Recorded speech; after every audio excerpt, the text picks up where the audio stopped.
अस्सलाम वालेकुम दोस्तों, मैं हूं यासिन ख़ान और आप देख रहे हैं यूट्यूब चैनल। आज की जो वीडियो है दोस्तों, ये है मल्टीमीटर से मुतल्लिक़ मल्टीमीटर के जितने भी अवामिल और इसके जनरल टूल हो जाता है।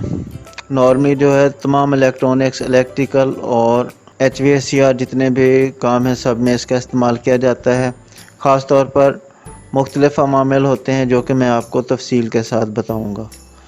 तो मल्टीमीटर जो है ये मुख्तलिफ़ साइज़, मुख्तलिफ़ रेंजेस और मुख्तलिफ़ शक्लों में आपको दस्तयाब होगा मार्केट में, लेकिन काम करने का तरीका जो है सब पे सेम ही है का या इसके ऊपर काम करने का तरीक़ाकार एक ही है। स्टार्ट करते हैं आज की वीडियो। सबसे पहली चीज़ है इसका एनालॉग डायल। एनालॉग डायल जो है ये तमाम इसकी कैलकुलेशन की बुनियाद है।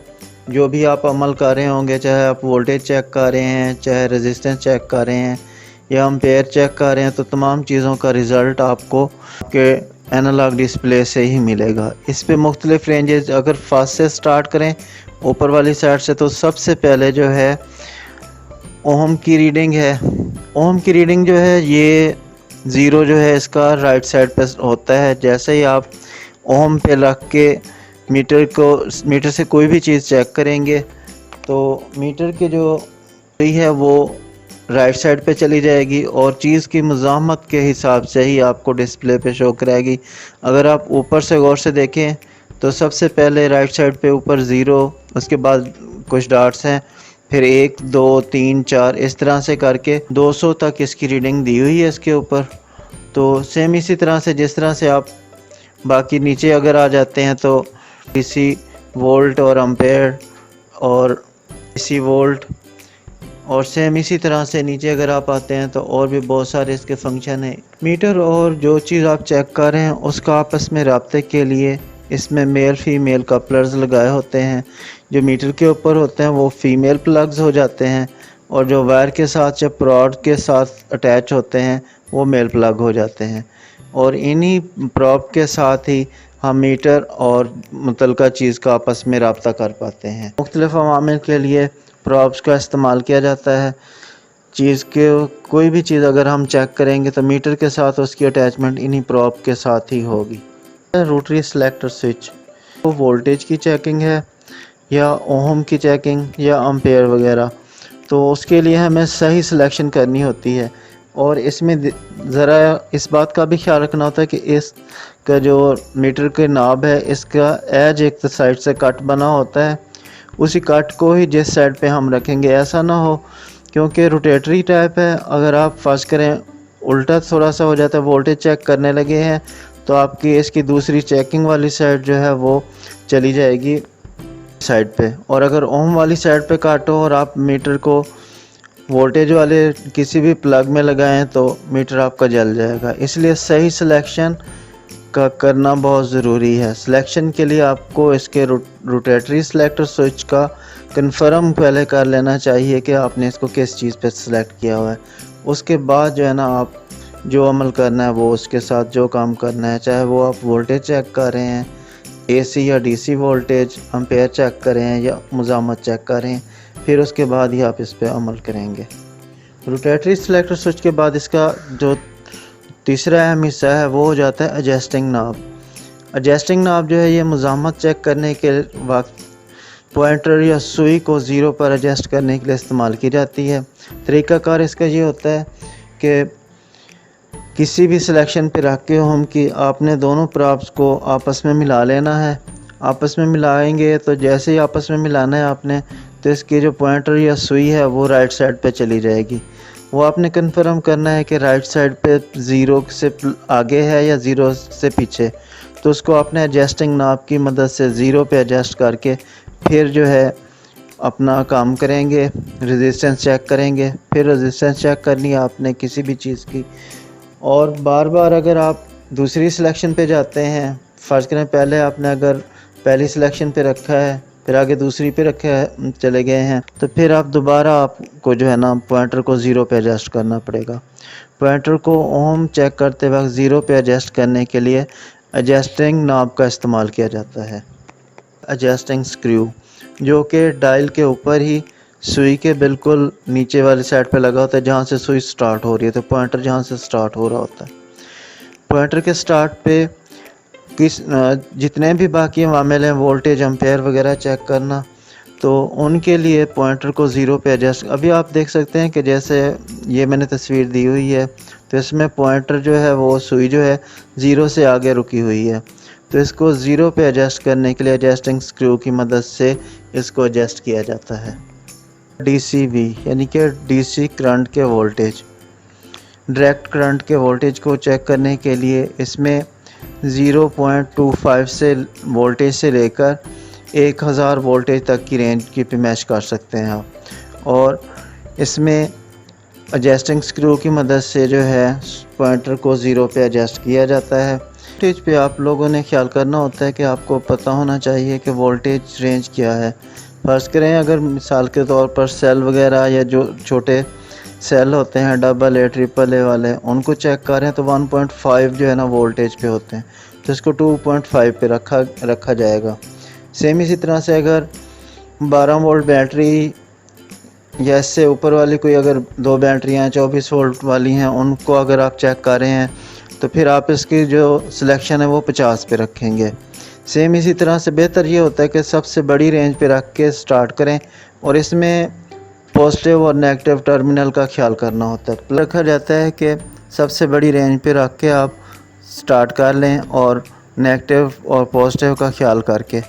अगर नेगेटिव पॉजिटिव का ख्याल नहीं करेंगे तो जो इसके पॉइंटर है सुई वो उल्टी साइड पे जाएगी और मीटर जलने का अंदेशा होता है। इसलिए प्लस माइनस को जो है ना कंफर्म करके और बड़ी रेंज से स्टार्ट करें और फिर छोटी छोटी रेंज पे आते जाएं। यानी कि 1000 पे रख के पहले आप चेक कर लें। अगर वोल्टेज कंफर्म है, 12 वोल्ट बैटरी है, तो आपने इसकी 50 पे रख के एडजस्ट चेक करेंगे। और अगर 50 से ऊपर है तो फिर 250 पे रख दिया जाएगा, और 250 से ऊपर है वोल्टेज तो फिर 1000 पे रख के चेक करेंगे। और हमेशा सही सिलेक्शन करनी होती है। अगर थोड़ा सा भी फ़र्क होगा तो फिर मीटर जो है जल जाता है। अगर सिलेक्शन ठीक नहीं होगी, फ़र्ज़ करें आपने 10 पे रख के और 50 वोल्टेज वाली चीज़ पे लगा दिया, तो मीटर आपका फ़ौरन जल जाएगा। इसलिए बड़ी रेंज से स्टार्ट करेंगे तो मीटर जलने का अंदेशा नहीं होगा। ACV का AC अल्टरनेटिव करंट के जो है ना वोल्टेज, तो इसमें जो है इसकी रेंज 10 वोल्ट से लेकर 1000 वोल्ट तक है। और इसमें भी सेम वही आप लोगों ने एहतियात करनी है कि वोल्टेज का पता होना चाहिए आपको। फर्स्ट करें नॉर्मल, अगर घर में सिंगल फेज़ पे चेक कर रहे हैं तो फिर आप 250 पे सिलेक्टर स्विच को रखेंगे, और अगर इससे कम वोल्टेज वाले हैं तो फिर आप 50 पे रख लेंगे। अगर नहीं कन्फर्म कितने वोल्टेज हैं तो फिर 1000 पे रख के आप चेक करें। प्रॉप्स का प्लस माइनस वाला कोई चक्कर नहीं होता, जिस तरह से मर्ज़ी लगाएंगे पॉइंटर आपका सीधी साइड पे ही आएगा। अल्टरनेटिव करंट में वोल्टेज को चेक करते हुए, AC करंट में या बिजली समझ लें उस पर चेक करते हुए, प्रॉप्स प्लस फेज़ न्यूट्रल के हिसाब से आप चाहे रखें या ना रखें, आपके पॉइंटर सीधी साइड पे ही आएगा। इसमें सिर्फ आपने रेंज का ख्याल करना होता है कि आपकी मुतवक्की रेंज से या आपकी जो रेंज है उससे ज़्यादा वोल्टेज पे आपका सिलेक्टर स्विच एडजस्ट हो। DCM है यानी कि डायरेक्ट करंट, और वो भी मिली एम्पेयर्स में। इसमें जो रेंज है इसकी ये 0.25 एम्पेयर से लेकर 100 माइक्रो एम्पेयर तक है। तो इसमें आप छोटे जो सेल वगैरह हैं या रिमोट हो गए उनके एम्पेयर चेक कर सकते हैं। इससे बड़ी चीज़ के एम्पेयर इसमें चेक नहीं किया जा सकता। 0.25 जो है बहुत छोटी हो जाती है रेंज, इसलिए 0.25 मिली एम्पेयर। तो इसलिए ख्याल करके इसको बहुत बड़े या किसी बड़े सिस्टम के साथ जो है ना इसके एम्पेयर चेक नहीं कर सकते। जस्ट जो है इलेक्ट्रॉनिक सर्किट में आप रिमोट वगैरह या जिनमें छोटे सेल इस्तेमाल होते हैं चीज़ों में, उनके एम्पेयर आप इससे चेक कर सकते हैं। मज़ामत की रेंजेस इसमें अपनी चीज़ की मज़ामत के हिसाब से सेट करना होता है, और काफ़ी सेंसिटिव जो है ना ये साइड होती है।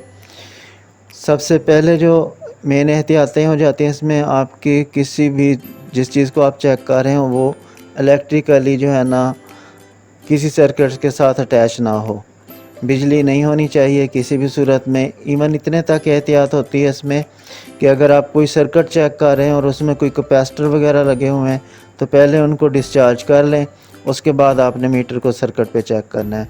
मुज़ाहमत की जो रेंजेस हैं इनमें 1 ओम से लेकर 10,000 किलो ओम तक जो है ना इसकी पे मैच कर सकते हैं आप। और इसमें दूसरे ऑप्शन दिए हुए हैं, आप देख सकते हैं कि भाई ये अक्सर जो है ना बेशतर जो समझा जाता है कि X1, X10, X100, ये X नहीं है, ये मल्टीप्लाई बाई 1 है, मल्टीप्लाई बाई 10, मल्टीप्लाई बाई 100 इस तरह से है। फ़र्ज़ करें आपने रेंज मल्टीप्लाई बाई 1 पे रखी है और आपका पॉइंटर जो है वो 3 पे आ जाता है, तो पॉइंटर के हिसाब से जो 3 है वो आप उसको मल्टीप्लाई बाई 1 करेंगे। 3 multiply by 1 is equal to 3। पहले जो मल्टीप्लाई बाई 1 है इसमें जो भी रेंज आएगी वो इक्वल वही पढ़ी जाएगी। 1 से लेकर जो ये तकरीबन 200 तक इसकी रेंजेस हैं, तो उसमें आप सेम वही रेंज ही करेंगे। नेक्स्ट जो होता है, अगर मल्टीप्लाई बाई 10 पे आपने रखा हुआ है और सेम 3, 4, 5 जिस भी जगह पे आई है 200 पे या जहाँ भी आपकी रेंज पे पॉइंटर आया है उसको मल्टीप्लाई बाई 10 करेंगे। मल्टीप्लाई बाई 10 करने पे आप उसकी असल रेंज पे जाएंगे। इसमें जितना भी ये सिस्टम दिए हुए हैं ये मल्टीप्लाई आगे आप उसी हिसाब से करते जाएंगे। पॉइंटर आपने खुद कैलकुलेट करना है, उसका देखना है कि कहाँ पे आपका है पॉइंटर। सेम इसी तरह से अगर आपने सिलेक्टर स्विच जो है वो रखा हुआ है 10K पे मल्टीप्लाई बाई 10K और आपका पॉइंटर 5 पे आता है, तो सेम इसी तरह से 5 multiply by 10K is equal to 50K, यानी कि 50 किलो ओम तक जो है ना आपकी ये मुज़ाहमत होगी। सेम इसी तरह से इसकी रेंजेस का ख्याल करते हुए multiply by 1, multiply by 10, multiply by 100 और पॉइंटर के साथ उसको जो है ना मल्टीप्लाई, जितने पॉइंटर आपका जिस जगह पे होगा, जिस पॉइंट पे होगा, उसके हिसाब से आप इसको मल्टीप्लाई करेंगे। तो इस तरह से आपको उस चीज़ की एक्चुअल में जो मुज़ाहमत होगी वो मिलेगी। इसको कभी भी X1, X10 या इस तरह से नहीं है, ये मल्टीप्लाई है का निशान है। जिस रेंज पे आप सिलेक्टर स्विच को रखेंगे, फ़र्ज़ करें आपने 1 मल्टीप्लाई बाई 1K पे रखा है, तो जो पॉइंटर का रिज़ल्ट होगा उसको मल्टीप्लाई करेंगे 1K के साथ।